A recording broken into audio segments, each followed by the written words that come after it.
النهاردة حبيت أعمل طريقة بطعم الفطير الشرقي، بس من غير ما هعمل عجينة ولا هتعب نفسي ولا بالجلاش ولا بالرقاق الطري، لأن هعمله بطريقة مختلفة تماما هتعجبكم وتستسهلوها. كلنا عارفين العيش السوري اللي بنشتريه من بره، وطبعا بتعمل منه الشاورما.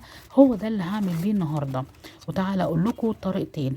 الطريقة الأولانية عشان تطلع بطعم الفطير الشرقي، ولو عايزة تطلعيه بطعم الرقاق، طعم الرقاق بالظبط.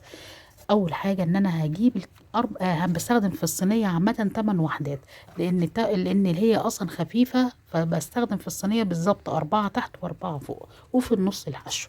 بقى انا بقيس القاع بتاع الصينيه اللي اشوف المقاس بتاعه بالظبط واعلمه. وبعد كده بروح بجيب مقص وراح قصه الحروف. وبس ما اوعي ترمي اللي هيفيد من التقطيع، لان ليه استخدامات كتير جدا. لا اما هتقطعيه وتحطيه في النص بين كل طبقة، وعشان تكتري الكمية بتاعة الصينية، او ان انا اعملي زي انا بحب اشيله في الفريزر. بستخدمه في ان انا بقطعه زي مربعات.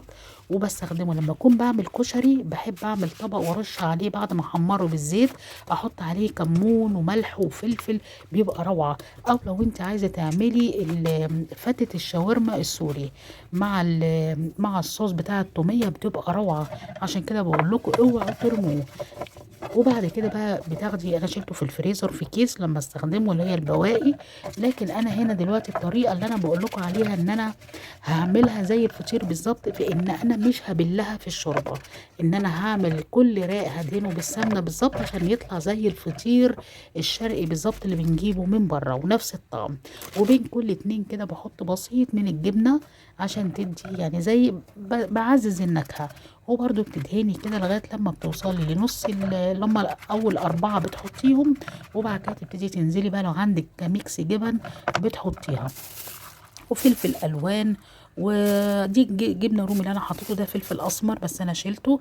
وبعد كده حطيت فلفل الوان.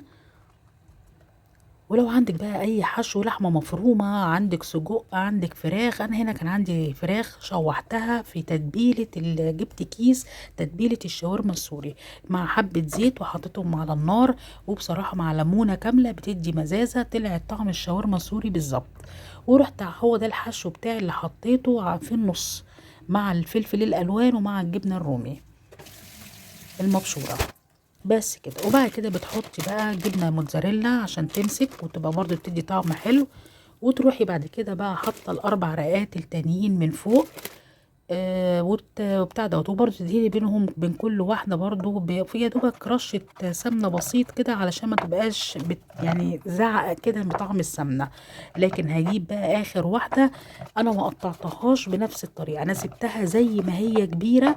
لقيت عشان انا بعد كده بكلفت الرقات دي بكلفتها عشان ما بحطها في الفرن. طبعا ما تهش فوق بعضها وتبقى مش حلوه ما تيجي تقطعيها. لكن انت كده بتتحكمي فيها في ان انت بتكلفتيها، بصي لغايه من تحت ازاي. وكل ده هيمسك طبعا وهتحمر من تحت، وهتبقى هوريكم منظرها عامله ازاي. وبعد كده بتروحي بقى دهناها من على الوش كده برضو بسمنه. عايزه تحطي حته قشطه عندك تحطيها تحمر من الوش، وتحطيها على فرن 200 درجه الحراره لغايه لما تطلع بالمنظر ده. بصوا شكل الفطيره بالظبط. عمر ما حد هيفكر ان ده مش فطير شرقي كله. لكن هي بصراحة الطريقة دي سهلة وبسيطة وبتنجز معاكي. لكن لو انت حبيتي تعمليها كطعم رقاق، صينية رقاق، يبقى لازم تبلي كل راق في شوربة، لان البللان ده بتخليها بتهبط وتبقى طرية وبتمسك مع بعض وما تبقاش هشة.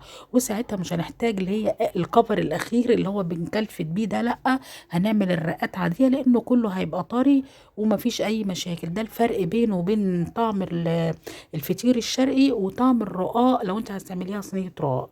وعايزه اقول لكم فعلا هي طعمها قريب جدا جدا للفطير الشرقي.